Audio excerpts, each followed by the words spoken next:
Päivän toinen pyykkikonnellinen päällä ja päivän toinen kuivausrummullinen. Mulla oli yöllä, tai aamuyöstä pistin kun illalla pesin lakanoita, niin laitoin sitten silleen, että aamuyöstä lähti tämä kuivausrumpu päälle, niin se sitten ne lakanat jo oli kuivannut tälle aamua. Mutta nyt on toinen satsi sitten tätä tummaa pyykkiä. Se on tyhjä tuo. Siitä on vielä vaaleet. Noniin, mennäänpä. Pois.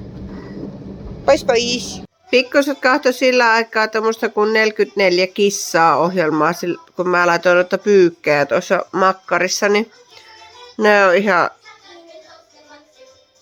kahtoovat innossaan, kun on kissoja. Me nyt alun perin lähtee tonne leikkipuistoon kylälle, mutta totesin, että ei mua oikein innosta sinne lähtee. Plus polttoaine on niin kallista, että ei lähetä. Sen sijaan me tultiin tähän luonnonomaan leikkipuistoon. Mikä sen mukavampaa kuin täällä luonnossa hiipparoja näiden pikkusten kanssa. Löytyykö käpy? Onko siellä se käpy? Ei taida olla käpy. Siinä on vaan risuja. Risuja on siellä. Joo.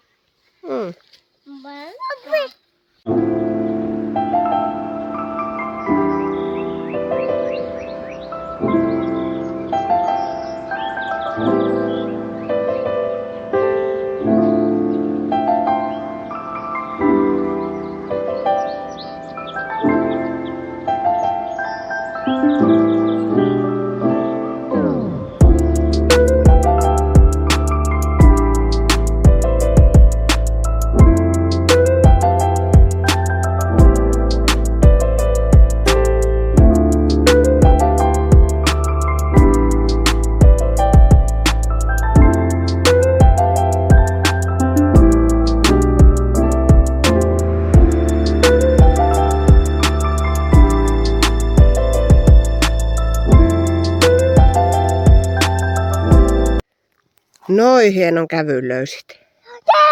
Sielläkö? Onko lisää? Joo. Mennään vaan etsimään.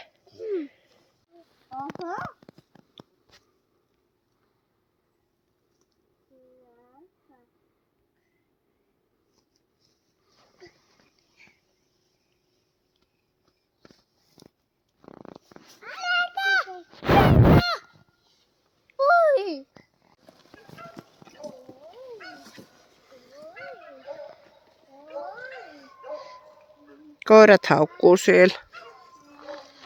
Ihana ilma.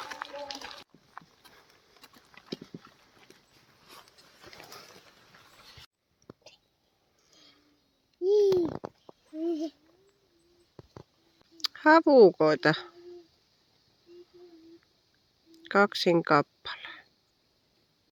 Mennessä lapsuudessa joskus meillä oli 2 perhoskoiraa. Niin me asuttiin silloin Tuusniemellä ja siellä meinas viedä havukka ton meidän toisen perhoskoirista. Mutta ei se onneksi, äiti oli kerinyt siihen väliin, niin huitonut jonkun katuharjan kanssa siinä. Niin. Mut siis semmonen pikkunen muutaman kilon rääpäle, niin sehän lähtee tommosen havukan matkaan, kun ne vie jäniksiä ja tommosiakin.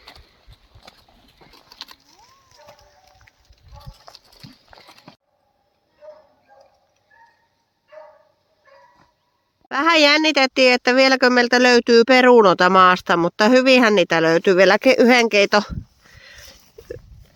Helposti yhden keiton keittää niille. Molemmille eilistä jauhelihakastiketta ja makaronia ja tomaattia. Hän raivoaa, koska otin koiran hihnan pois.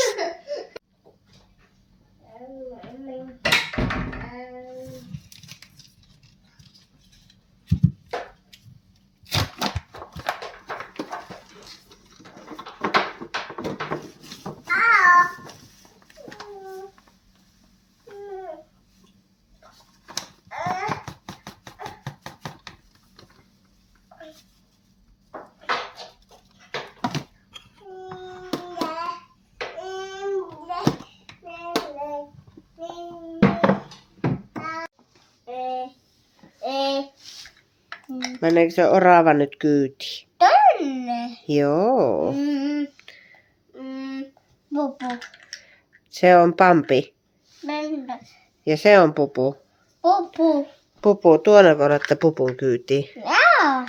Joo, se oota. Ups. Ootapa. Nonni, nyt se on kyyvissä ja sitten liikkeelle. Oho. Ei lähde kiinni. Noin. Ja nyt liikkeelle. Mitä? Työ. Oh. Wait.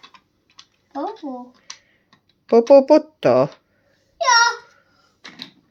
Oho, nyt se... Elä revistä mattoa. Elä. Mimi. Tiittis meni nukkumaan lounan jälkeen ja minä kuorin ja raastoin osan noista porkkanoista. Osa menee siihen noihin porkkanasämpylöihin ja sitten taas noi kuoritut menee itse siihen keittoon. Kohta tulee noi koululaiset tai 2 koululaista kotiin. Tulee eskarilainen ja sitten tuo 6-luokkalainen.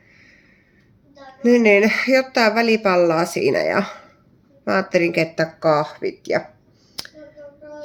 näin. Mutta tämmönen ulkona olisi ihan nätti keli edelleen.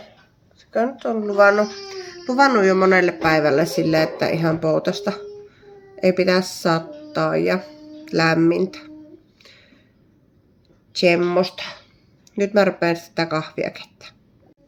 Eskarilaiselle oli tullut taas läksyä, niin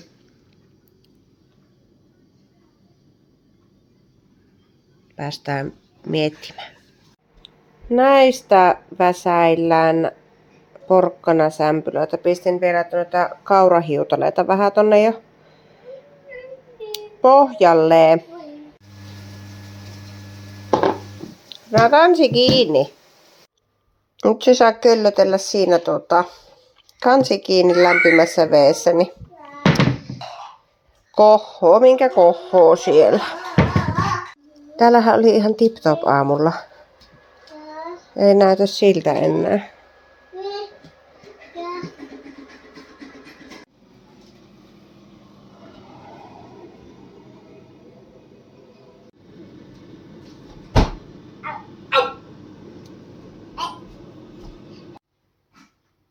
Mukavan lämmintä on pihalla vielä. Kello on 5.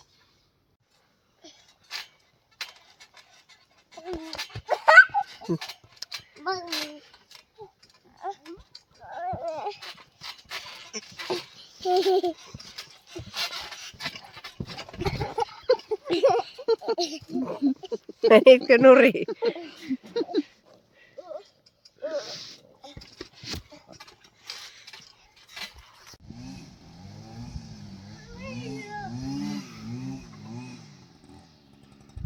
Sauna laitettiin lämpeämään. Laita tähän kengät ja lakka.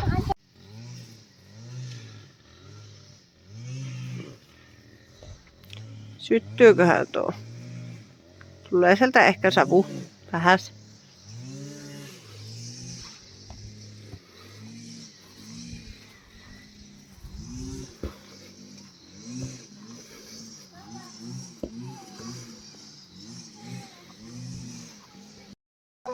tämmönen arkitorstai-päivä täällä Käpylässä.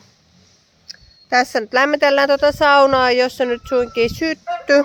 Yritän katsoa tässä samalla, että syttykö synkän näköistä pilveä, mutta ei sen kai pitäisi ottaa. Joo. Laittakaahan peukkua, jos tykkäsitte videosta ja laittakaa kanava tilaukseen ja nähdään seuraavalla videolla. Kiitos kun katsoit. Moikka!